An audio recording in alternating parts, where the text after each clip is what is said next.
Comment enregistrer une formation sur Shareclass? C'est ce que nous allons voir dans cette vidéo. Alors, une fois que vous vous connectez sur votre compte en tant que formateur, vous cliquez tout simplement ici sur le petit nom en haut de votre écran pour accéder au menu. Vous pouvez tout simplement cliquer sur tableau de bord. Vous aurez donc cette page qui s'affichera et selon la taille de votre écran ou bien si vous êtes sur smartphone, vous aurez plutôt un petit menu qui va s'afficher là sur lequel vous pouvez cliquer.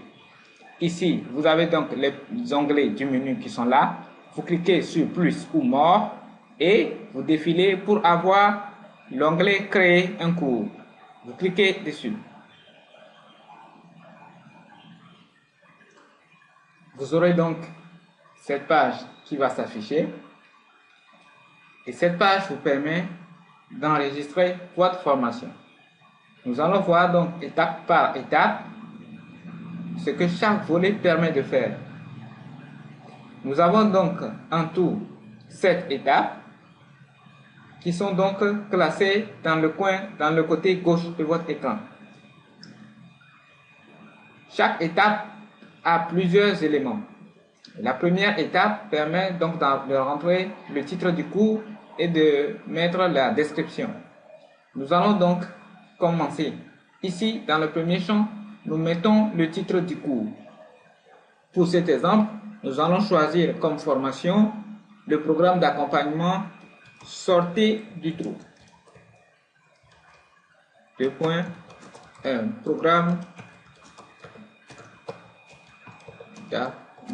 programme de formation et d'accompagnement. Voilà. Ici, je viens choisir une catégorie. Ajouter un nouveau si je me rends compte que la catégorie n'existe pas. Je peux le mettre par exemple dans la catégorie langue, informatique, tout dépend du domaine dans lequel je veux enregistrer ma formation. Sinon, je crée tout simplement une nouvelle catégorie en cliquant dessus.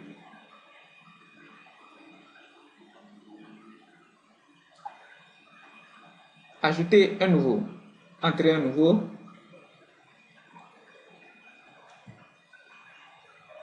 Je crée donc la catégorie travail.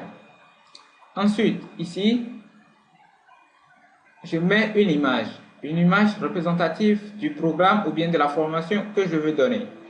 Il suffit de cliquer dessus et de venir sur choisir des fichiers. Choisissez donc l'image qu'il faut. Attendez que cela se charge et ensuite ici il y a une erreur, je reprends. Envoyer fichier, choisissez des fichiers, image.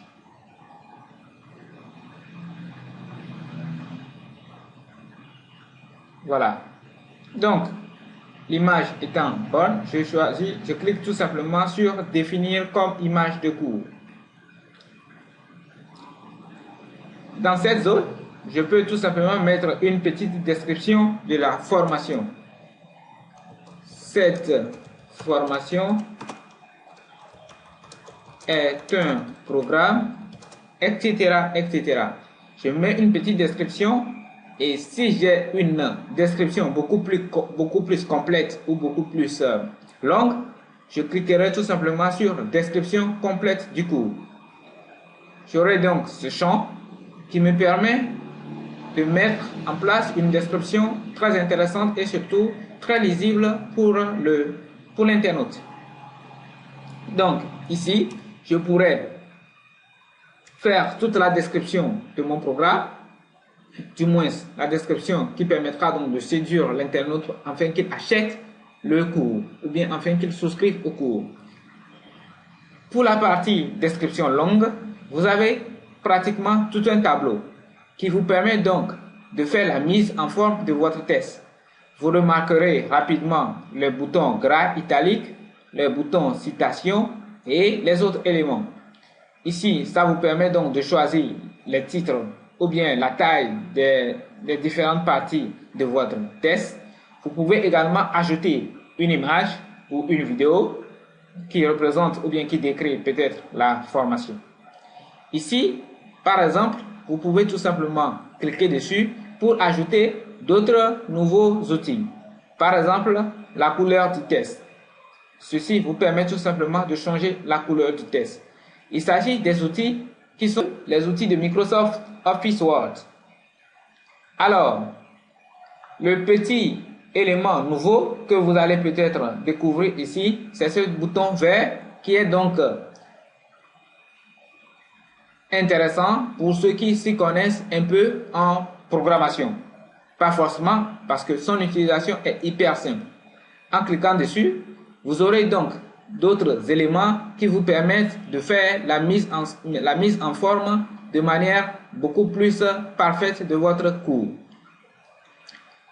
Ceux qui s'y connaissent en programmation peuvent rapidement s'en sortir, mais vous n'en avez pas forcément besoin. Une fois donc que vous avez fini d'écrire ou bien tout simplement de coller la description de votre cours et de faire la mise en forme, si vous l'avez déjà écrite quelque part, vous cliquez tout simplement sur le bouton « Créer un cours ». Ensuite, oui, créer un nouveau cours. Vous attendez le temps tout simplement que ça se charge pour arriver donc à la deuxième étape. Nous venons donc de finir la première étape qui est l'étape de création du cours. Maintenant, nous allons voir les paramètres du cours.